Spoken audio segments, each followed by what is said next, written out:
Curt Cignetti has achieved the ultimate college football American dream in winning the national championship with Indiana.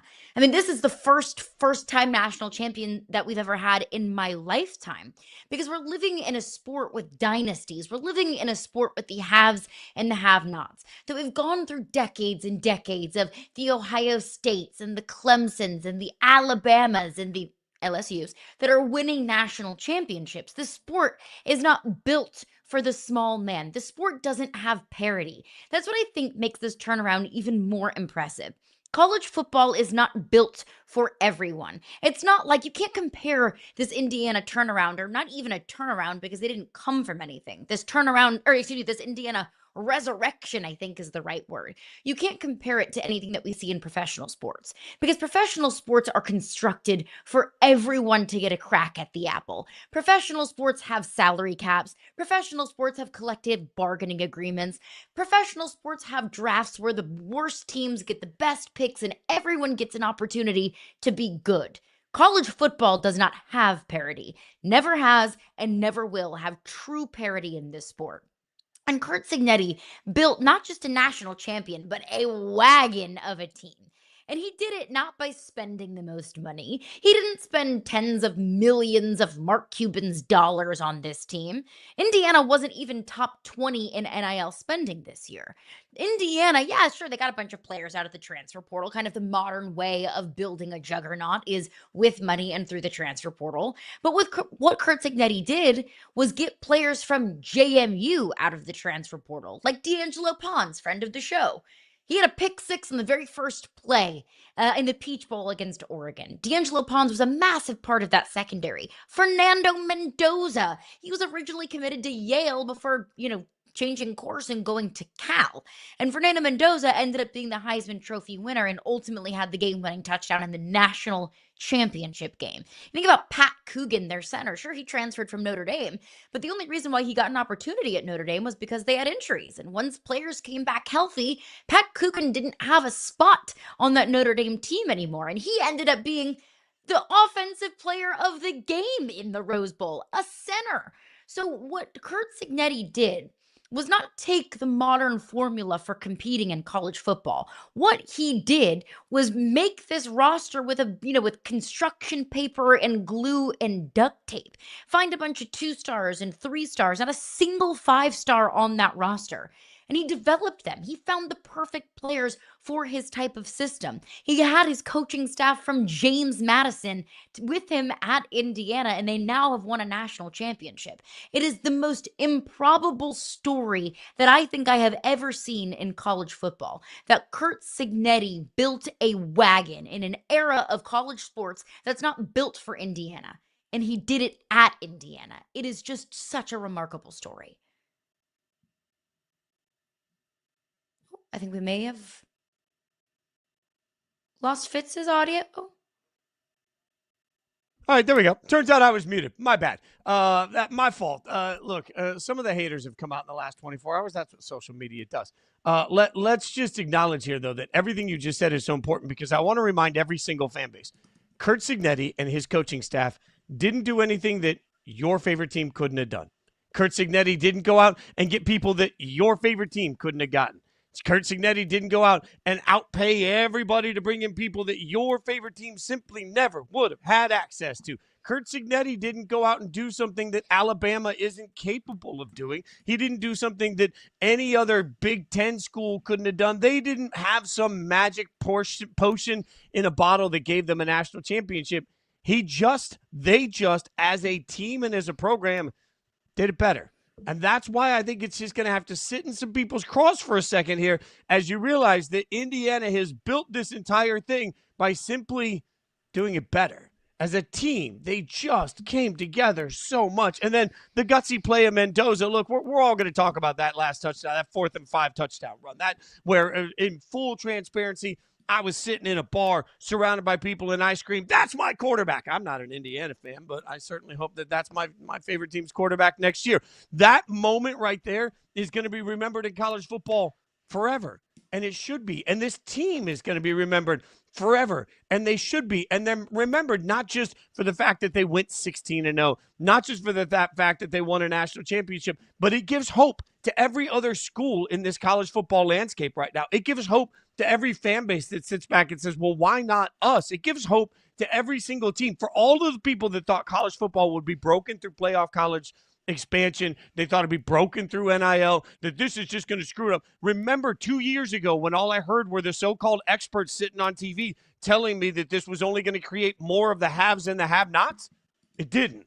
Indiana went out and they won a national championship. And in the process, they outdid everybody else. They outdeveloped. They outcoached. They out-scouted talent. I sat there and watched Bill Belichick on a podium on game day before the game talking about the fact that they just didn't really have the right chance to get guys in that they needed to get in, and they're starting to build something. Okay, guess what? Every Belichick excuse for why North Carolina hasn't been able to win is absolutely shown to be fraudulent by Curt Cignetti, because he went to Indiana, and he maybe didn't have the biggest names in the world, but they knew how to develop, identify, find, bring in, and accomplish with the talent that they had available to them. Shame on everybody else that finds excuses, because Curt Cignetti in Indiana just took all of those excuses, balled them up, and won a national championship.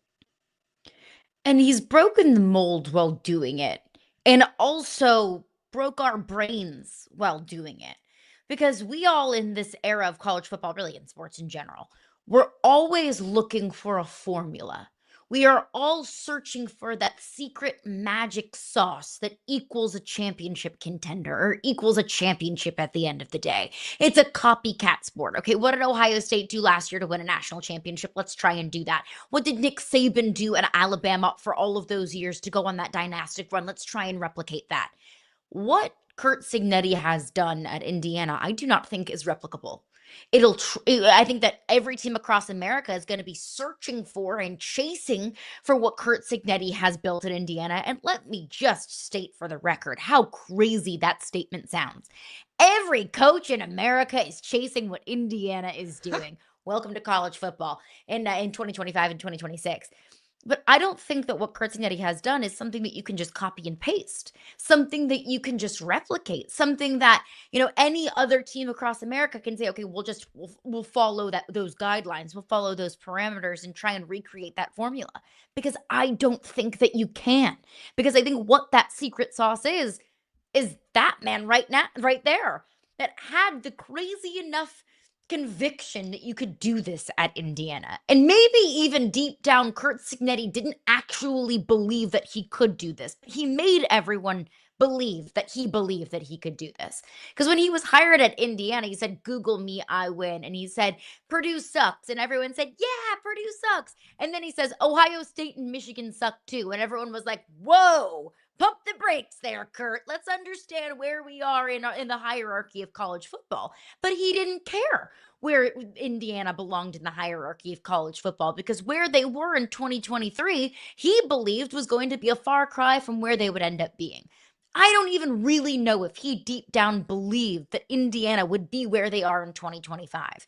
But he believed that it was possible. He believed that he could do it at a place where it had never been done before. And what Curt Cignetti has done is instilled that belief in every single program across America. And I think it's probably scared a lot of the big programs across America. I think it's probably scared a lot of the Georgias and the Alabamas and the Ohio States and the Michigans and the traditional powers that exist in college football. Because now there's a belief at Northwestern, at Arizona State, at Vanderbilt, at any of these never been there before, have not kind of programs across college football. We can do this. We can do this if Indiana can do it, which was the losingest program in FBS history when Curt Cignetti took the job. It had lost more games than any other program across FBS college football. They just won a national championship in his second year. They have lost 2 games in the last 2 years, and it was to Ohio State and Notre Dame in his first season. That every single program across America should be equally as terrified of what Curt Cignetti has done and also as motivated by what Curt Cignetti has done. He has changed the blueprint of how you can win a championship in college football. And just when you thought I couldn't fall any more in love with Fernando Mendoza, I did. Look, it wasn't 3/4 of That's your beautiful guy, football. Fitz. It is. I'm all in. I'm completely fangirling everything about Fernando Mendoza at this point. He As is you my boy band. should. Look, to me, this was such an important game for him because he got knocked the you know what out over and over and over again. And Ooh. you know what? I never felt like he was seeing ghosts. I didn't feel like all of a sudden he was getting happy feet. I didn't feel like he was running just to run. I didn't feel like the pressure that was getting to him was actually getting to him. Even though Miami hit him over and over and over, and kudos to Holly Rowe for making sure he showed everybody his arm after the game. That was a violent visual to see. But you think about what all of that meant to that young man when it's 4th and 5. He's got the first down. He could go down, and he doesn't. He spins around, and he dives over the world to get that touchdown. There was a want to, a desire, and a willingness for somebody that busted his lip in the opening quarter. There was just a willingness for Fernando Mendoza. Every time he got hit, it was like he stood right back up and said, "That all you got? Hit me again." We've talked a lot about the fact that, frankly, in his post-game press conferences, he comes across like a little bit of a goober. I get that he's a little bit of a goober. I don't care because he doesn't play like one. He plays like somebody that's out there not afraid for contact. And in the game's biggest moments, when he needed those back shoulder throws, when he needed to make plays, man, Fernando Mendoza put this team on his back.